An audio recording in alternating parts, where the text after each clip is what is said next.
오늘 성경은 아주 간결하게 예수 그리스도의 태어나심은 이러하다. 예수 그리스도의 태어나심, 그야말로 성탄이죠. 그게 성탄. 그래서 이제 제목을 성탄 이야기 이렇게 잡았는데, 예수 그리스도의 태어나심은 이러하다.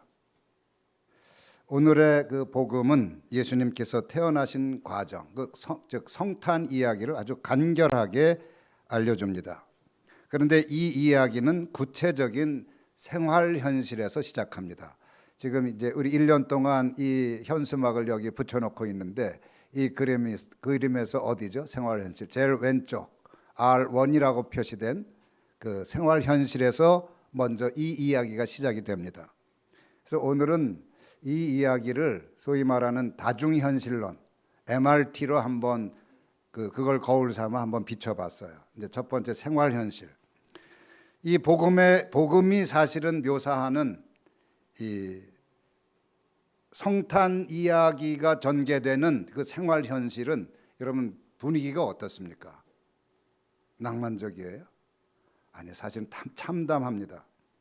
18절, 마리아가 요셉과 약혼하고 나서 같이 살기 전에 성령으로 잉태한 사실이 드러났다. 약혼한 여자가 같이 살기 전에 임신한 것은 다른 남자와 간음했으리라고 충분히 짐작할 수 있는 상황이었습니다. 파혼은 물론 사형까지도 가능한 상황입니다.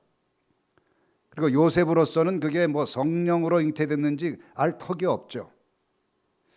어쨌든 그 참담한 상황에서 요셉은 감정을 드러내지 않습니다. 최대한 감정을 억제합니다. 그런데 감정을 억제하는 요셉에게서 저는, 그리고 독자는 역설적으로 그의 고뇌의 압력을 실감하게 됩니다. 요셉에게는 두 가지 선택지가 있었습니다. 첫째, 공개적으로 고발함으로써 정의를 집행하는 것. 둘째, 조용히 파혼함으로써 문제를 공론화하지 않는 것. 요셉은 후자를 선택합니다.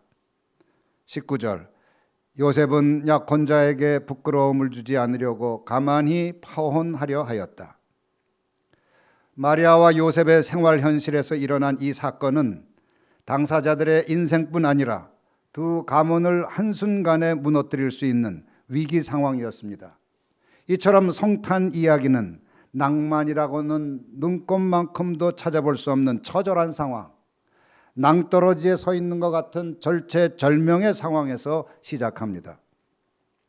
이러한 성탄 이야기에서 우리는 아주 불편한 진실을 깨닫습니다. 하나님은 누구나 바라는 아주 나이스한 삶의 상황에서 일하시지 않고 회피하고 싶은 삶의 구체적 곤경에서 일하신다는 사실 말입니다. 그런 점에서 성탄 이야기는 아무 문제도 없는 해맑은 현실이 아니라 아주 문제가 생으로 날것으로 드러난 참담한 삶에 찾아오신 하나님의 이야기입니다. 이 오늘의 복음에 나타난 심리 현실에 대해서 한번 알아봅니다. 이 그림에서 두 번째, 저 파란색 R2로 표시된 심리 현실. 그런데 오늘 복음은 심리 현실에 대해 거의 보고하지 않습니다. 아주 간결하게 요셉이 이렇게 생각하고 있었는데 라는 한마디를 슬쩍 덧붙일 뿐입니다. 요셉이 이렇게 생각하고 있었는데. 하지만 우리는 충분히 행간을 읽을 수 있습니다. 처음 그 소식을 들었을 때 요셉은 멍했을 것입니다. 귀로는 들었지만 머리로는 이해할 수 없었을 것입니다. 마음엔 온갖 어두운 감정과 망측한 생각이 쏟아졌을 것입니다. 설마 내가 잘못 들은 건 아닐까 하며 반신반의하기도 했을 것입니다. 요셉은 마리아의 얼굴도 수없이 떠올렸을 것입니다. 수줍음 많고 눈빛이 맑았던 여자, 거짓말할 줄 모르고 순진하기만 했던 여자를 떠올리면서 배신감에 치를 떨다가도 측은한 마음이 들기도 했을 것입니다.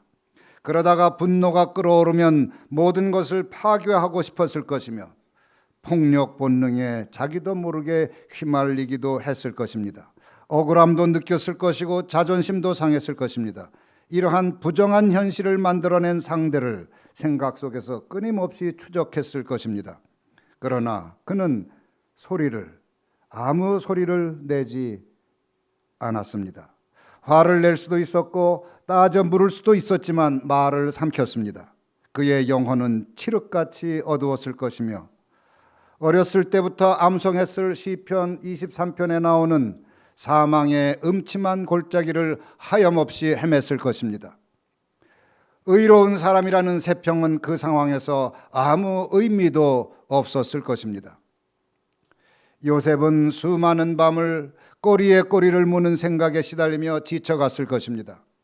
탈진 상태에서 더는 생각을 할 수 없었을 때, 생각의 임계점에 이르렀다거나 할까, 아니면 생각의 무한 반복이 멈췄다거나 할까, 바로 그때 요셉은 잠들었고 꿈을 꾸었습니다. 생각이 멈추고 꿈이 시작된 겁니다. 생각이 멈추고 꿈이 시작되었다는 것은 머리와 이성, 추론과 논리가 더 이상 작동하지 않는 한계점에 도달했다는 신호입니다.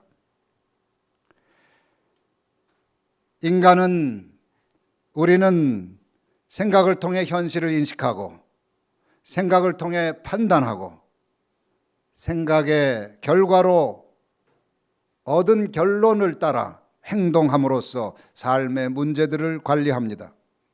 요셉이 파혼하려고 한 것도 이런 생각들을 통해서였습니다. 그는 충분히 생각했고 선하게 고민했으며 나름의 결론에 도달했습니다. 그로서는 최선의 결론이었을 것입니다. 그러나 그 결론은 하나님이 바라시는 결론이 아니었습니다. 하나님이 생각하시는 결론이 아니었습니다. 바로 그럴 때, 그 생각의 임계점에 도달했을 때 꿈속에서 천사가 나타나 말을 전합니다. 꿈속에서 천사가 나타나 말을 시작하는 것, 이제 무슨 현실이 열린 걸까요? 새로운 현실이 열렸죠. 여기 R0로 표현된 오른쪽에 점선으로 영성 현실이 열린 겁니다. 영성 현실이 열리자 새로운 삶의 가능성도 열렸습니다. 영성 현실은 누구에게 열릴까요? 여기 요셉을 묘사하는 그 말에 힌트가 있습니다. 요셉을 오늘의 복음은 뭐라고 묘사하죠? 의로운 사람이다. 그래요. 영성 현실은 아무에게나 열리는 게 아닙니다. 영성 현실은 의로운 사람에게 열립니다. 그러면 의로운 사람, 의인은 어떤 사람입니까? 행동이 빠른 사람? 정의감이 남보다 뛰어난 사람? 이런 것도 무관하지는 않겠으나 성서적인 의미에서 의로운 사람은 하나님께 열려 있는 사람입니다. 그리고 하나님께 모든 것을 맡기는 사람입니다. 그리고 하나님의 뜻에 응답할 준비가 되어 있는 사람입니다. 그런 사람이 성서적 의미에서 의로운 사람, 의인입니다.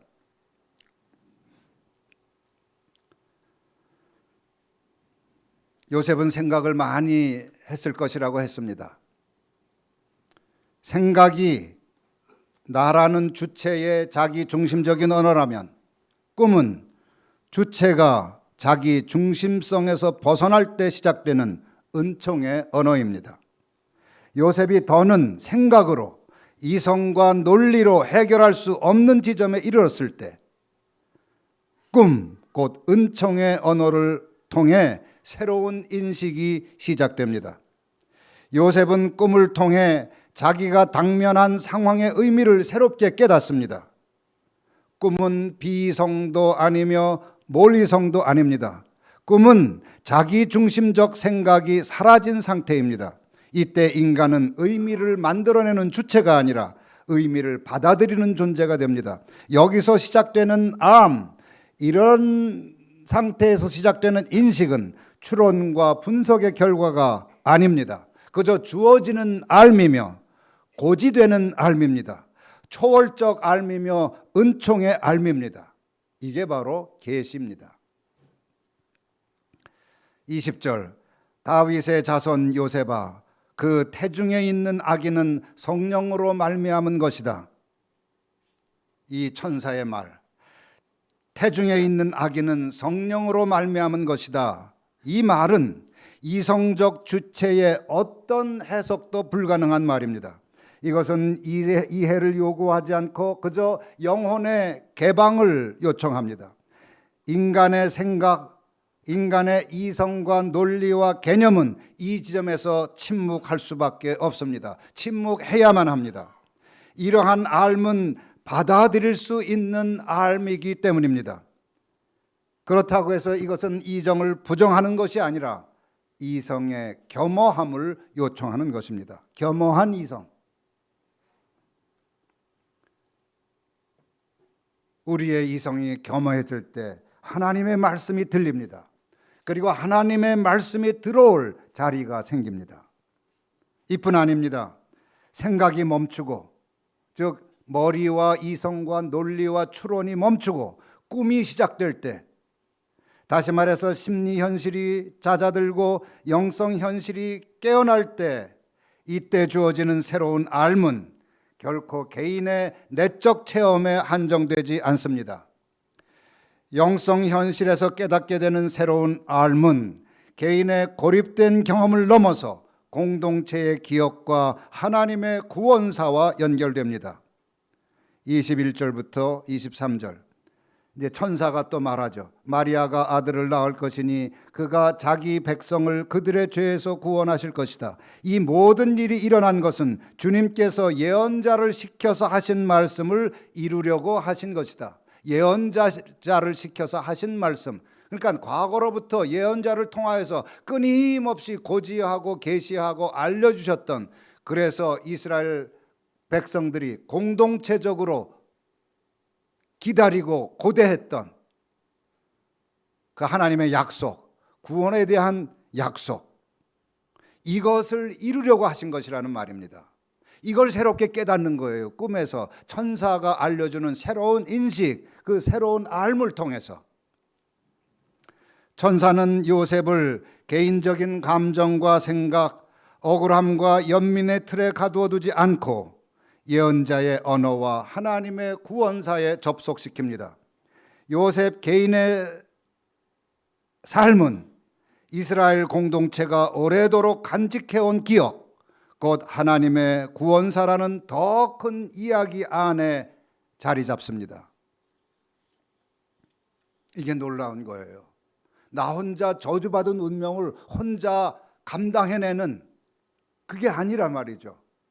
지금 겉으로는 생활 현실의 관점에서는 저주처럼 보여도 그것은 하나님의 구원사의 아주 큰 맥락 속에 있는 아주 고귀한 은총의 사건일 수 있다는 얘기입니다. 인간은 고통 속에 있을 때 자신의 경험을 아주 자기만 유일하게 그리고 예외적으로 겪는다고 느낍니다. 하지만 영성 현실에 서게 되면 그 경험이 더 큰 이야기 속에 재배치됩니다. 그것을 구원사라고도 할 수 있고 섭리사라고도 할 수 있고 하나님의 은총의 역사라고도 할 수가 있겠습니다. 이제 요셉은 자신의 감정과 생각을 벗어나 예언자의 목소리에 귀를 기울이게 되고 그 목소리를 통해 자신의 삶을 새롭게 보고 새롭게 해석하게 됩니다. 사랑하는 여러분, 여러분들은 어떻습니까? 여러분들은 지금 당면하고 있는 때로는 괴롭고 참담한 내 삶의 문제를 어떻게 바라보고 어떻게 해석하고 있습니까? 바라기는 영성 현실에서 지금 내가 겪고 있는 삶의 곤경이 하나님의 섭리 속에서 재배열되면서 새로운 의미로 빛났으면 좋겠습니다. 요셉은 이제 이해할 수 없는 개인적 불행의 주인공이 아니라 하나님의 구원 약속이 지금 여기에서 구체화되는 것을 지켜보는 증인이 되어가고 있습니다. 마지막으로 오늘의 복음은 신성현실의 임재를 잊지 않습니다. 자, 이 그림에서 신성현실이 어디 있습니까? 저 흰 바탕, 모든 것을 품고 있는 심리현실뿐만 아니라 그 참담한 일이 일어난 생활현실마저도 품고 있는 저 거대하고 무한한 알무한 신성현실. 영성현실이 인간 쪽에서 열리는 새로운 현실이라면 신성현실은 하나님 쪽에서 들어오는 은총의 현실입니다. 이러한 신성현실은 교회나 기도원, 수도원 같은 종교적 공간에서만 나타나지 않습니다. 천사는 요셉에게 이렇게 말했습니다. 이 모든 일이 일어난 것은 주님께서 예언자를 시켜서 하신 말씀을 이루려고 하신 것이다. 이 모든 일이 일어난 것은 22절, 이 모든 것이 일어난 것은 주님께서 예언자를 시켜서 하신 말씀을 이루려고 하신 것이다. 여기서 중요한 말은 이 모든 일입니다. 이 모든 일. 여기에는 요셉이 꾼 꿈뿐만 아니라 고민도, 갈등도, 오해도, 수치도, 분노도, 절망도, 파국의 가능성도 모두 포함됩니다. 신성현실은 문제가 없는 거룩한 곳에 진공처럼 등장하지 않습니다. 오히려 문제의 한복판에서 그 모습을 드러냅니다. 하나님은 생활현실의 바깥이 아니라 생활현실 가장 안쪽에서 인간의 계산과 선택을 넘어서는 방식으로 일하십니다.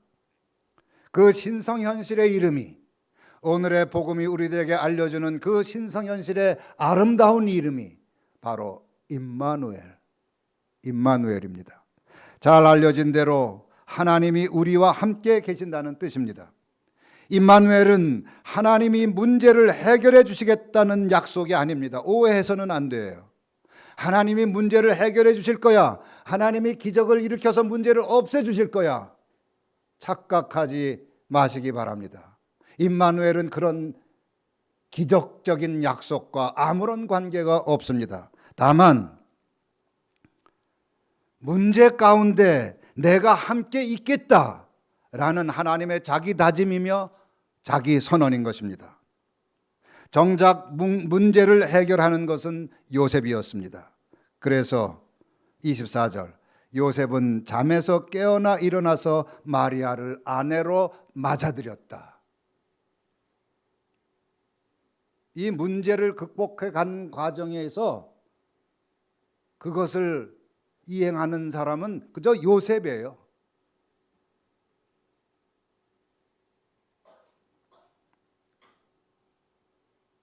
요셉은 모든 것을 이해했기 때문에 행동한 것이 아닙니다.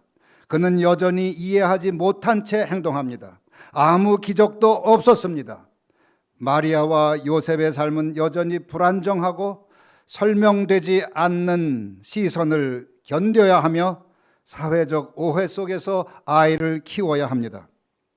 그러나 신성현실 안에서 그들의 삶은 더 이상 고립되지 않습니다. 그들은 삶의 무게를 이젠 혼자 지지 않습니다. 우선은 1차적으로 요셉과 마리아가 함께 그 짐을 집니다. 무엇보다 이 둘은 하나님과 함께 문제를 지고 문제를 살아냅니다. 그러자 그들의 삶은 하나님의 구원사가 이루어지는 현장이 되는 것입니다. 이때 심리 현실을 들끓게 하는 우리 사랑하는 길벗 여러분의 고민도 전 마찬가지라고 생각합니다. 생활 현실에서만 보면 그저 마음을 끓이고 고통스럽고 괴로운 일이겠지만 영성 현실에 보면 신성 현실이 임마누엘 하는 통로란 말이죠. 뭐가? 지금 내가 겪고 있는 그 괴로운 일들이. 그것을 성탄 이야기는 우리들에게 알려준다고 생각을 해요. 끝으로 이러한 성탄 이야기의 의미를 한번 새겨봅니다. 요셉만큼은 아니지만 우리의 삶에도 풀리지 않는 문제가 있습니다.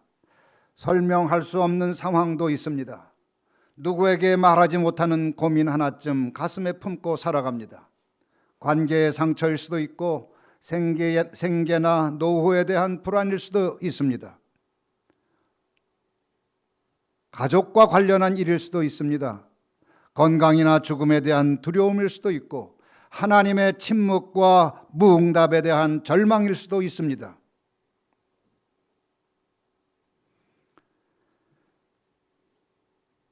이러한 상황 속에서 오늘 우리가 듣는 성탄 이야기는 삶의 괴로운 문제들이 단번에 해결되리라는 기적을 말하지 않습니다. 단번에 없애주겠다는 기적도 이야기하지 않습니다. 다만 우리가, 내가, 당신이 삶의 문제를 더는 혼자 감당하지 않을 것이라고 증언하는 것입니다. 하나님은 삶의 문제와 괴로움의 이유를 따지지도 않으시며 문제의 원인이 누구에게 있다고 설명하지도 않으십니다. 다만 하나님은 그저 우리와 함께 계십니다. 하나님은 여전히 문제가 해결되지 않은 바로 그 자리에서 아가 예수의 모습으로 우리와 함께 계십니다. 나중에 십자가를 스스로 질 그 아가 예수.